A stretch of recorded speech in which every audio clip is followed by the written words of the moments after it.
Hey guys, been a while. Yeah, I just kind of wanted to make a little video and check in with everybody. Man, my DN01's kind of running a little loud today. Oh, wait a minute. This isn't my DN01. What happened? Hey guys, well, I finally did it. A couple of months ago, I mentioned that I was in talks with a dealership to trade in my DN01, and I did it. I did it. So I'm sitting here on my brand new 2017 Indian Scout.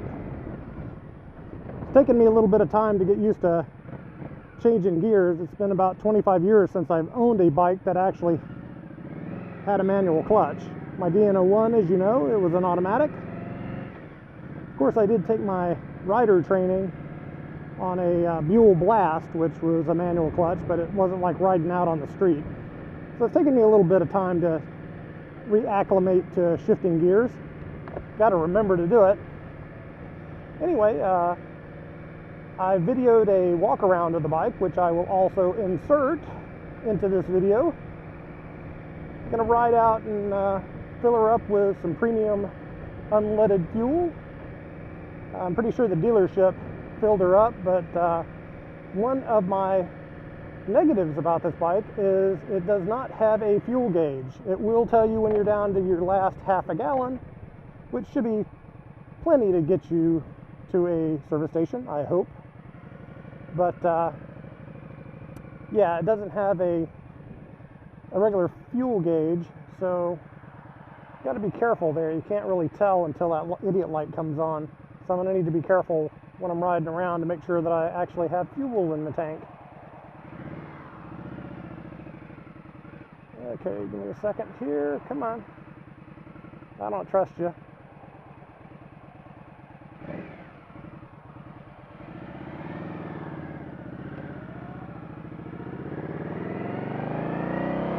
Listen to that roar.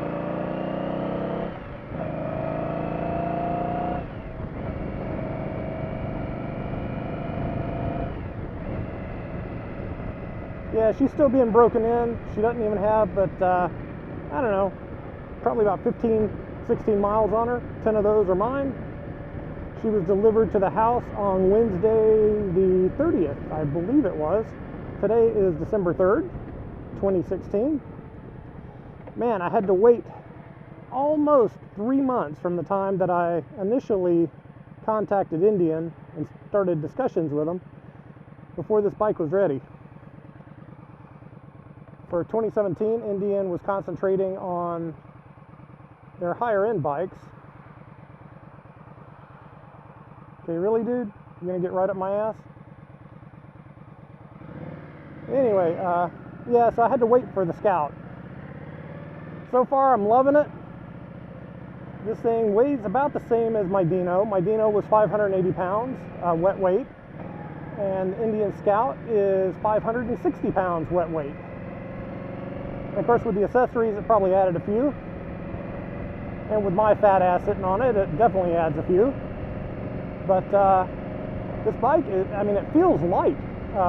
This thing's got 100 horsepower and a 69 cubic inch, 1130cc engine, V-twin.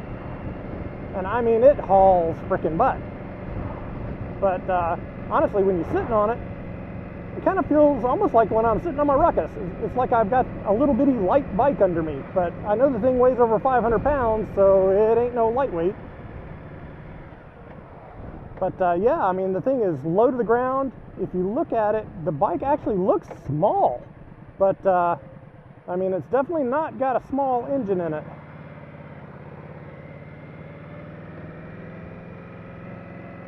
So anyway, gonna fill her up with gas and go for a little bit of a ride here. Trying to be gentle on the engine. I'm not one of those that goes for the hard break-in. I want to follow the rules in the manual, at least as close as I can, and do the gentle break-in. For the first 90 miles, I'm not supposed to hold it at more than 1/3 throttle for any length of time, and I'm supposed to vary the speed. Take it easy with the braking as the brake pads and rotors mate to each other.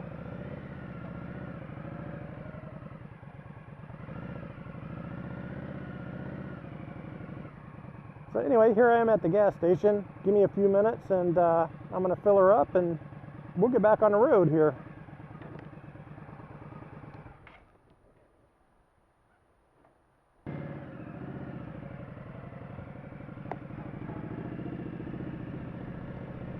Okay, well I guess the dealership did put a good bit of gas in it.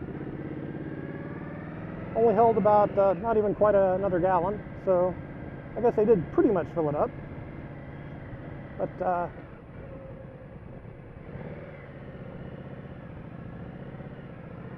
getting used to changing the gears and pulling the clutch in when I'm slowing down and going around corners, I got to get used to that. I am so used to that automatic that it's a little weird, to say the least.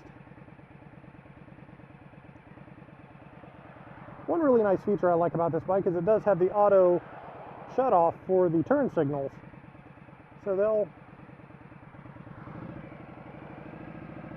Will I trust you? Yeah, okay.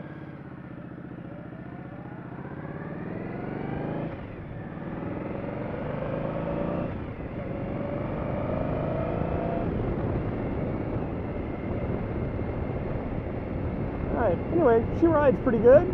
Got a little more vibration than I had on the Dino, but what can you expect from a big V-twin? It's not bad, doing 40 miles an hour, and the windscreen's working pretty good. It's throwing a lot of air right into my top of my helmet, but it's keeping a lot of it off my chest. Something I like about this bike is all the accessories pretty much just kind of clamp on. So if I want to take the windscreen off, I want to take the pillon off, I want to take the saddlebags off, they just basically unclip. Which I guess is a bad thing too, because it means that somebody wants to steal the stuff, it ain't too hard to do. But overall, so far, I'm happy with the bike. I will give a full review later on once I've actually gotten this thing broken in and I've gotten used to it. Because at the moment, I can't tell what's me and what's the bike as far as anything that isn't perfect. Well, I know I'm not perfect. But yeah, it's kind of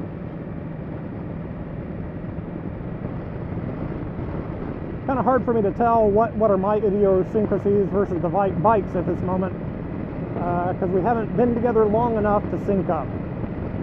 But hey, working on it. I'm going out riding today, working on it. One thing I had to do to the bike is adjust the toe shifter. It was a little bit low, and it might still be, but it's a lot better than it was. I had to kind of slide my foot in sideways, and it kept hitting the highway bars. Couldn't quite get my toe under it, and when my foot was resting on the peg, it was resting like it was pulling on the, yeah, thank you, asshole.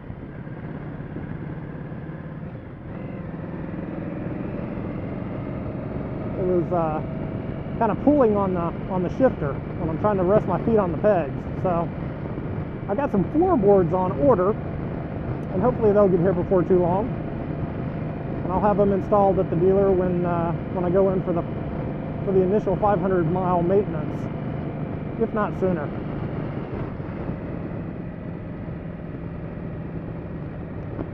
Anyway, I'm kind of forgetting I need to keep the RPMs under 1/3 throttle for at least the first 90 miles, and then for the next couple of 100 miles under 2/3 throttle, which I don't think is going to be a problem. I'm not a hot rod, never have been. Well, yeah, I mean, when I was younger I was stupid and tried to be, wasn't any good at it. But yeah, hey, I'm loving this bike. It feels really light. It's easy to flick around. I'll throw some specs out and do my walk around. Actually, I already did my walk around, but I'm going to post it like after the commentary. The magic of video editing. Yay. So anyway, I'm just going to kind of cruise around a little bit. Have no particular destination in mind. I just want to ride my bike. In fact, I rode it Wednesday night for just like a few minutes after I got off work, just around my neighborhood. Probably put like 2 miles on it. I was scared kind of shitless to crank her up and put her in gear because it's been so long since I've ridden a bike with a manual clutch. I thought I'd totally forget, but you know what? I didn't do too bad.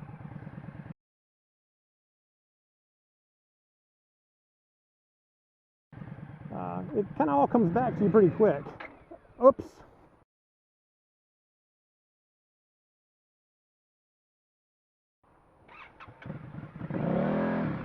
Except when you're stupid and you... believe it or not, that's the first time I did that. That is the first time I killed it. And I had to do it on camera too. Holy shit. I got in a hurry to go and I let the clutch out a little too quick and didn't give it the gas. I can't believe I did that. And I did it on camera, dudes. Yep, so you saw it. Because I was just about to say, and this is what bit me in the ass. I was just about to say that even though I hadn't used a bike with a clutch in a long time, I didn't kill it. I didn't pop the clutch and kill the engine.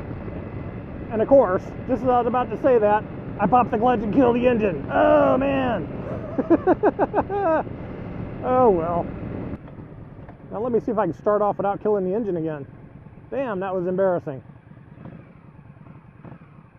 Oh, another really sweet feature of this bike is it's got one touch starting. You actually don't have to hold in the starter. You just bump it, and it's supposed to just start up. And if it doesn't start up within so many seconds, it stops obviously. But so it doesn't burn up the starter. Yeah, it's kind of nice out here. Like I said, I haven't been out this way. I don't even know what's down this road, so you and me are both kind of exploring at the same time here. You're seeing something new. It's lovely out here. I swear, Claremont reminds me of like maybe up in Georgia or even Alabama, because you've got a little bit of red soil. I don't know if you can see kind of the red tinge in some of the sand here. And you've got hills. Most of Florida is flat. But this area around Claremont, around Central Florida here, is just absolutely gorgeous. I mean, you got some nice little hills. I mean, there are no real mountains and nothing like you have up, in Colorado or out west in some of the more mountainous regions. But it's beautiful out here. I mean, it's just absolutely sweet, sweet, sweet, sweet. Okay, the road comes to an end out here. It looks like there's a lake up there. Aha, that must be John's Lake, maybe. Maybe that's why they named this road John's Lake Road. Ha ha ha ha. Could be. But look at this. Oh, I love that property there. That's gorgeous. Anyway, I've come to the end of the road. Let me see if I can turn this thing around without too much trouble. I haven't practiced my turns in this baby yet. Slide the clutch, drag the brake, and make my turn. Not super tight, but hey, I'm getting used to this baby. I really don't want to test these highway bars and see how well they protect the bike when I dump it. I don't want to get to that point. Anyway, yeah, my DN01, I love that bike. It was a lot of fun. It was a pretty easy to ride bike. Never had a single problem with that bike. But I don't know, I just got to a point where I felt I needed something a little different. And so, well, I got this. Now, when I was at the dealer, I saw a 2016 vintage Indian Chief that was in cream and light green. Now, pretty much I'm not fond of light green, but the way that bike was painted was beautiful. I mean, nice tan saddlebags and seat, and just a gorgeous bike. And it had about 500 miles on it because it was used as their show bike, I guess, when they do demonstrations and whatever, do shows. So I could have picked it up for about what I paid for this thing with all the accessories on it. But you know what? I don't need a 111 cubic inch motor. I don't need a 900-pound bike. I really don't need it. I'm not going to be doing any long distance touring. At most, I might run over to my brother Lynn's, which is about 100 miles over in Tampa. but I'm not going to be doing any long distance riding, any touring with Jeannie. So I don't need the whole music system and GPS system and all that fancy stuff, which the Classic actually doesn't have, but it is a bagger. But anyway, just saying, yeah, I don't need all the more fancy stuff. I wanted something kind of simple, something not too heavy, and I got it. I mean, when you look at this bike, I mean, it looks really small. It's hard to believe it's a 1130cc bike. They really pack a lot of engine into a very small space. Oh, another nice little thing is they put a pigtail for the battery charger on it, which I'd actually taken the seat off to look at the battery to do that myself, and then realized there was already one there. It's like, hey, cool. That's a nice little touch.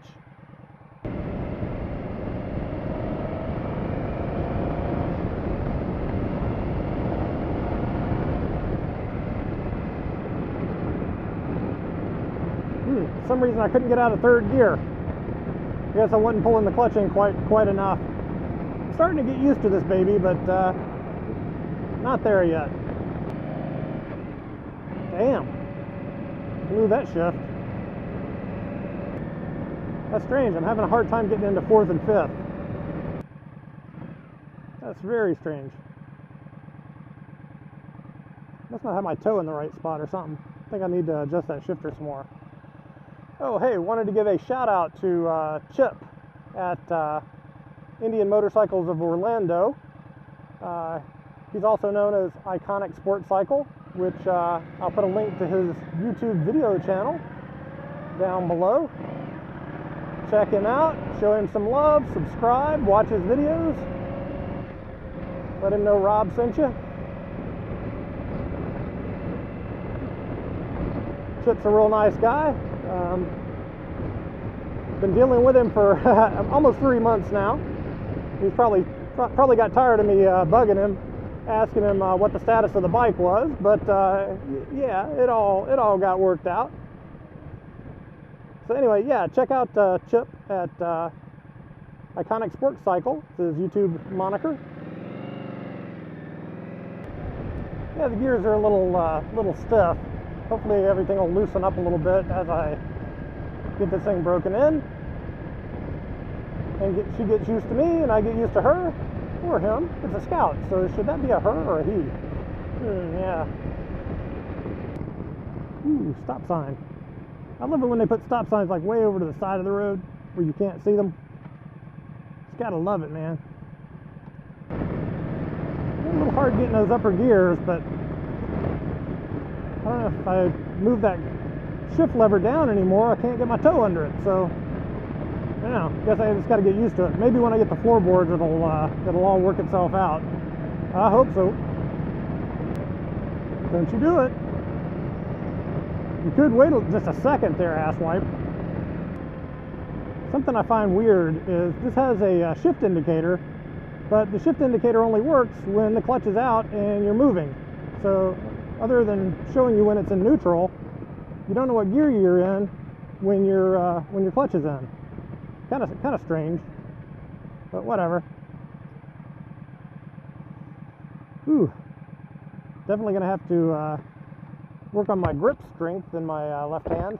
It's getting a little sore. Clutch isn't really that heavy, it's just I'm not used to it. Another thing I gotta kind of get used to is remembering not to lift my hand to wave. These mirrors are right over the controls. I kind of need to push them forward, I think. Need to adjust them a little bit forward so when I reach my hand up, I don't bang into the mirror.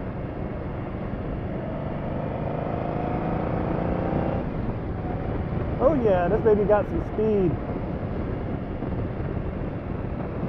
Trying to be gentle with it, but my worst trait is I can't resist temptation. And dang if I'm not tempted to accelerate.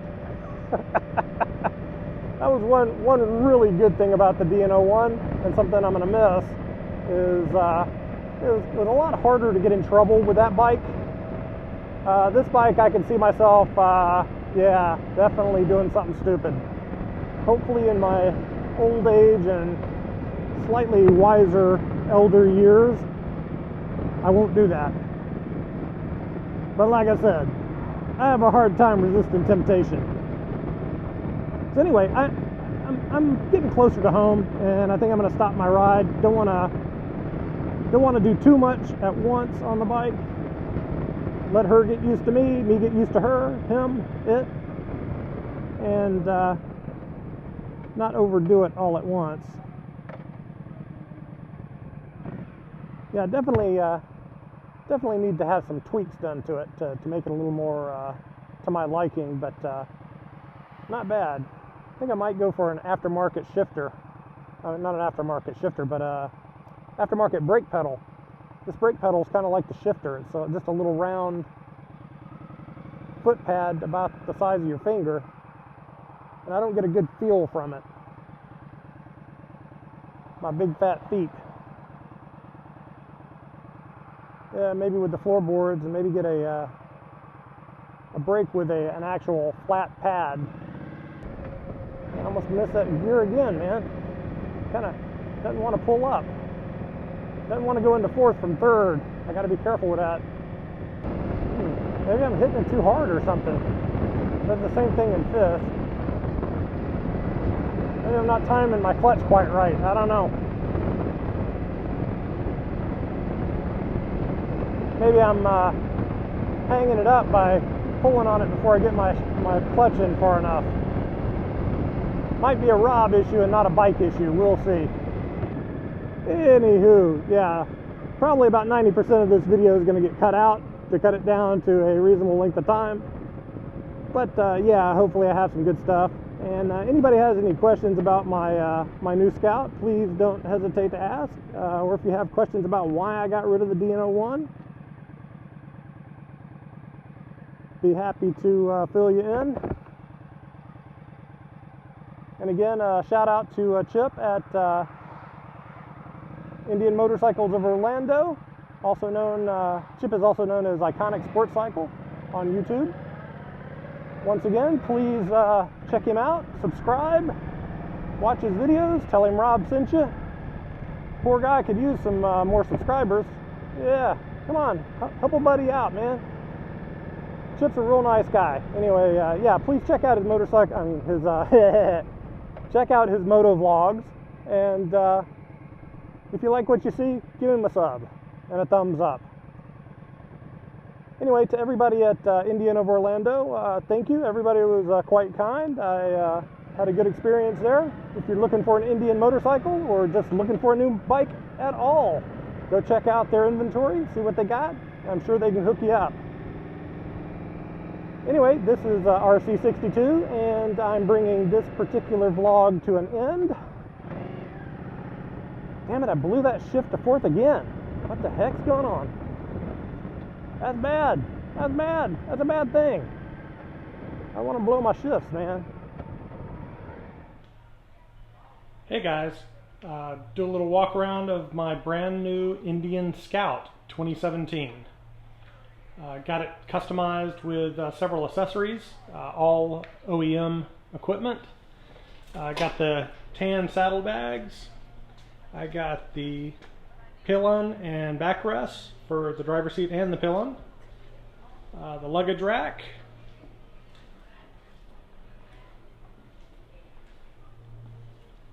The little tank bag. And the windscreen. Windscreen isn't really all that pretty, but it seems to be pretty functional. So far I've only put about 10 miles on the bike. It's not even broken in yet. Still brand new, right out of the factory. Anyway,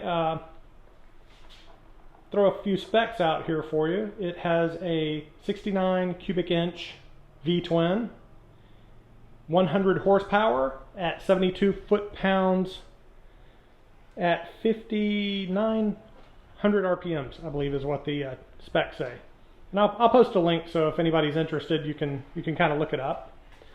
But yeah, here's my new ride. So far, I'm very happy with it.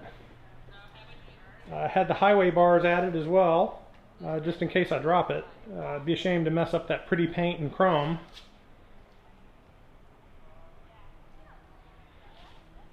The 2017 Indian Scout also comes in a blue with white highlights, which is very lovely, and it's got a nice red pinstriping around it, which gives you the red, white, and blue, and it's very pretty.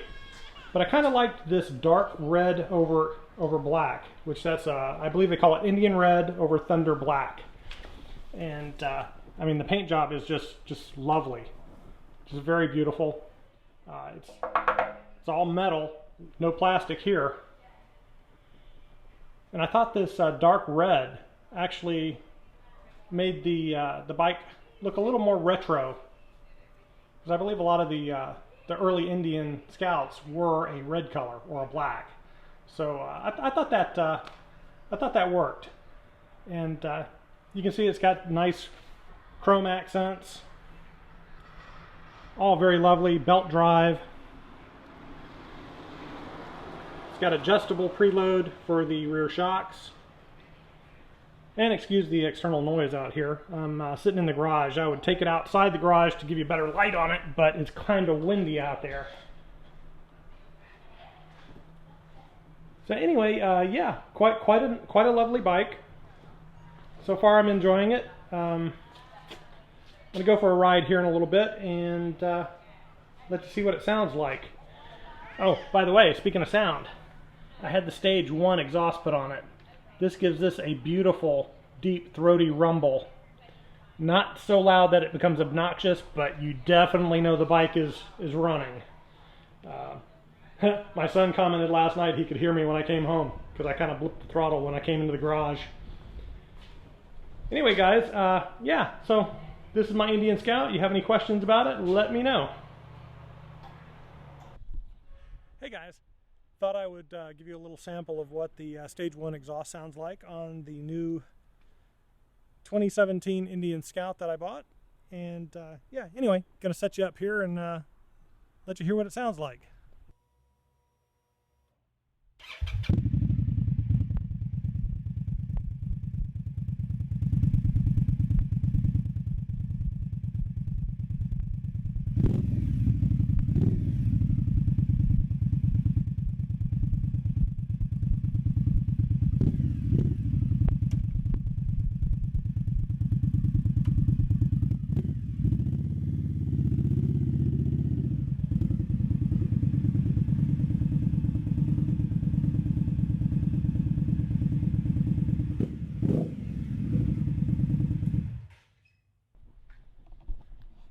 So what'd you think? Pretty sweet, huh? It's probably going to clip the audio on this camera, but yeah. She is a beaut. Anyway, just got back from about a 20-mile ride. Did pretty good. Missed a few gears though. Got to get used to shifting. Might need to get some different boots. I think that might be one of my problems, because when I was riding around the neighborhood the other day, I was using a different pair. So we'll see. Don't know if it's the bike or me yet, but yeah, we'll figure it out. Anyway, have a good one, guys. Thanks. Bye.